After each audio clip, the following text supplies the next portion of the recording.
folks, welcome back. Another Poem Massive video, and today let's talk a bit about the rerun of the Anniversary Lillie and Lunala banner, as they are rerunning the second year Anniversary Masterfairs, at the last few, in this last week of 2022, which, starting from Anniversary Lillie, is the third Masterfair banner to ever run, and if some people are asking, isn't it the second or first one to rerun?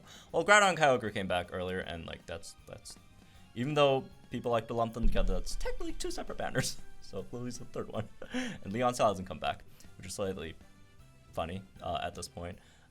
And also, like, not that it's like confirmed, but at this point you got to just think, why is it taking them so long to rerun Leon? There has to be some reason behind it, right? So again, I'm not saying this is confirmed, but I'd say heavily indicates that probably when he comes back, they're gonna introduce some new mechanic to power boost his Charizard into G-Max Charizard, right, which would make the most sense. It would be incredibly hilarious and sad at the same time, but more so hilarious if they like do rerun Leon when the time comes and like boom, like they do like nothing with him, just regular Leon.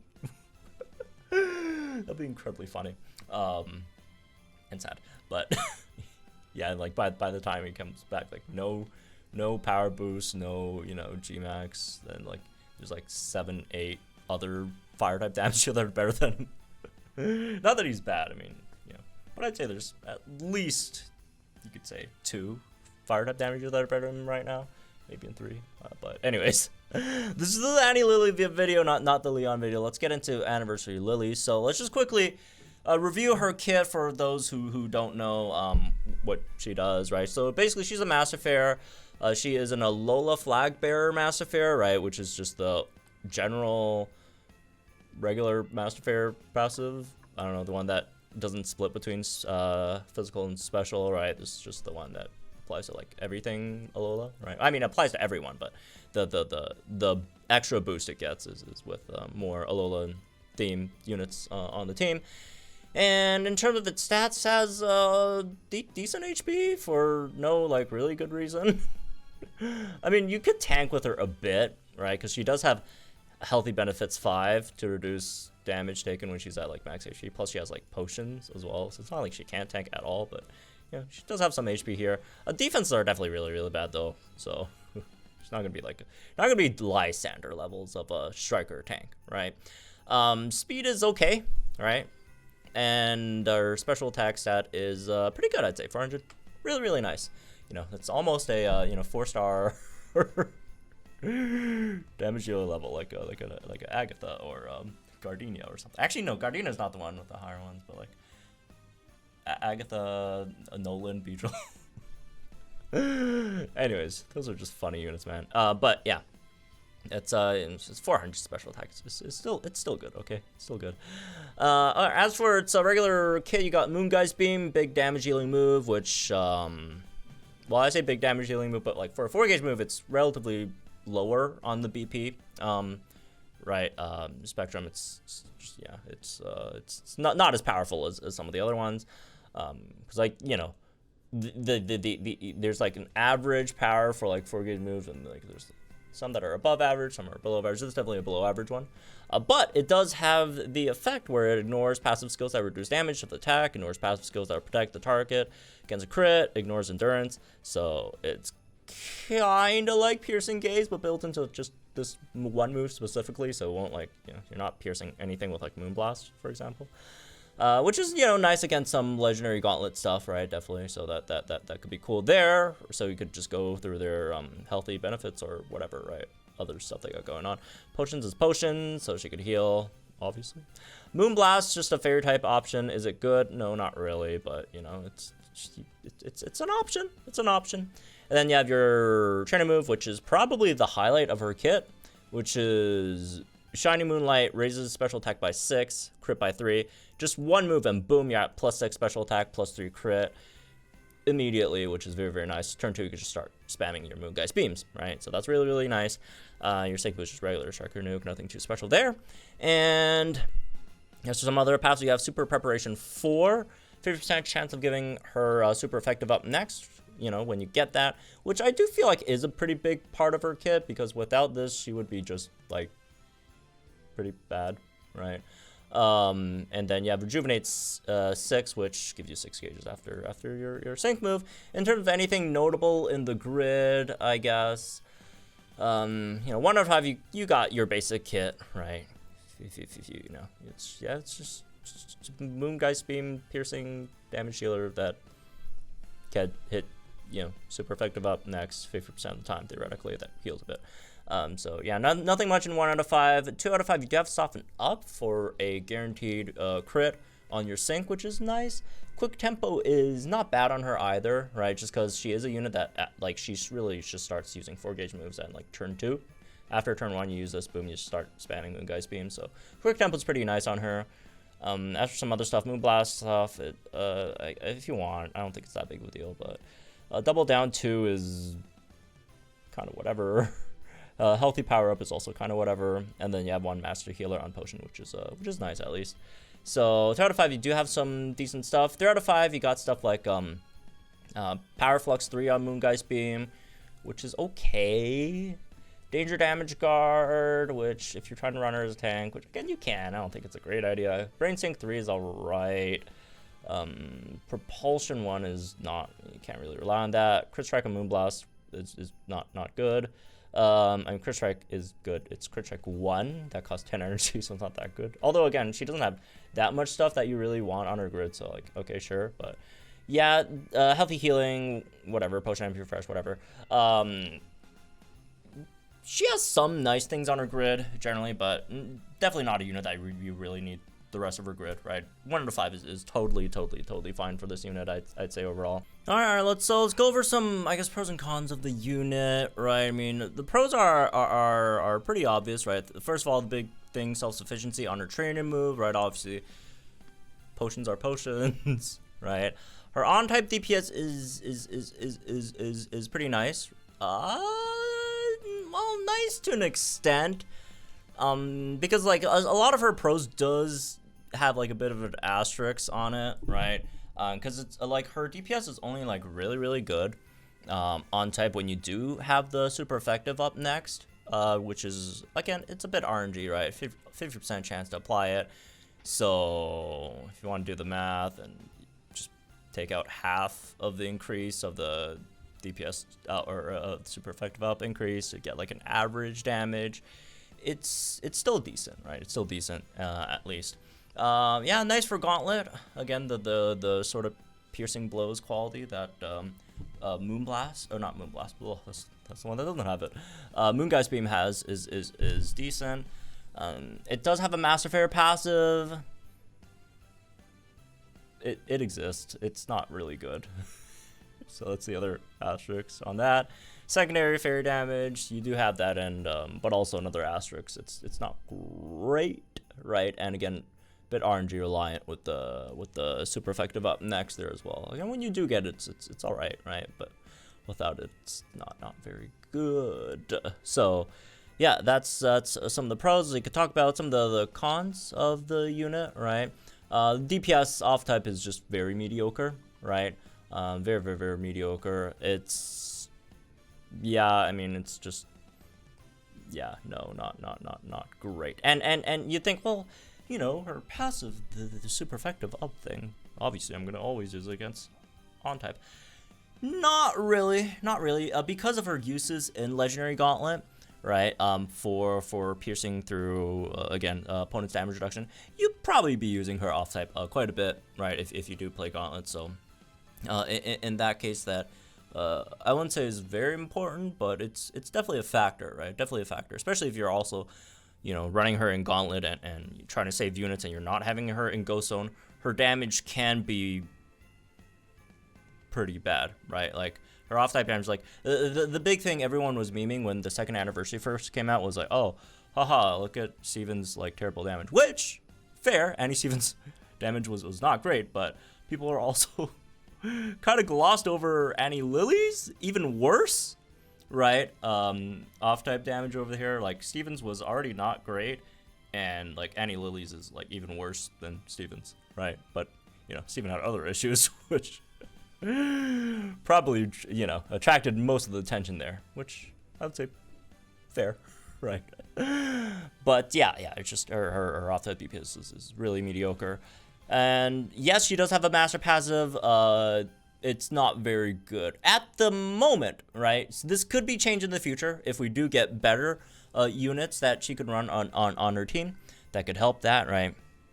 Because the Ghost Zone unit at the moment, Renegade Cynthia, is not a Alolan, so it doesn't really, you know, she doesn't really benefit from well, I mean, she benefits from having Renegade Cynthia on the team because it's Renegade Cynthia, right? She has her own, you know, Master Passive as well, right?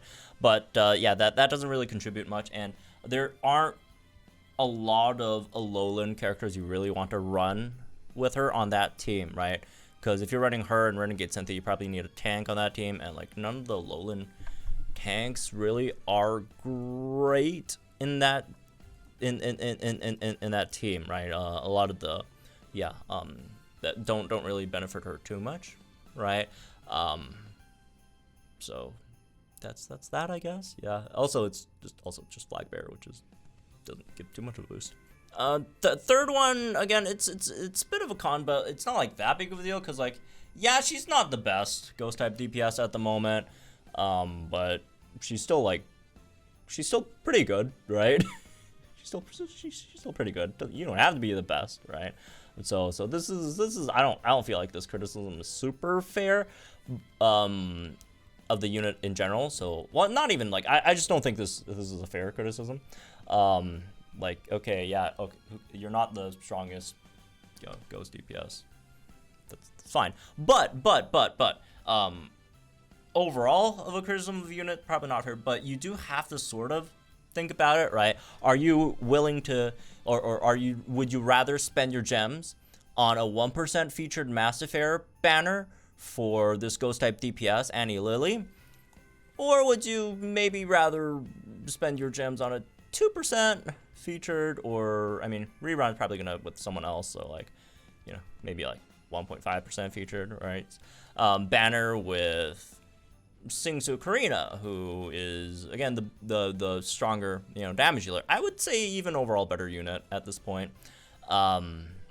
So that's something to consider, right? Again, I think the criticism of the unit itself probably not fair, but when you think about in terms of spending gems, that is something you probably have to consider, right? Again, you could also be of the mindset that, oh, I just like Masterfair banners better because they give you rewards. There's a higher chance for regular pool 5 stars if you are lacking in regular pool 5 stars. Obviously, Masterfairs are really good for that because there's definitely a lot of really powerful regular pool units as well, right? And next one is potentially bad nuke. Again, it is really RNG, and you only have like 3 turns to really get it.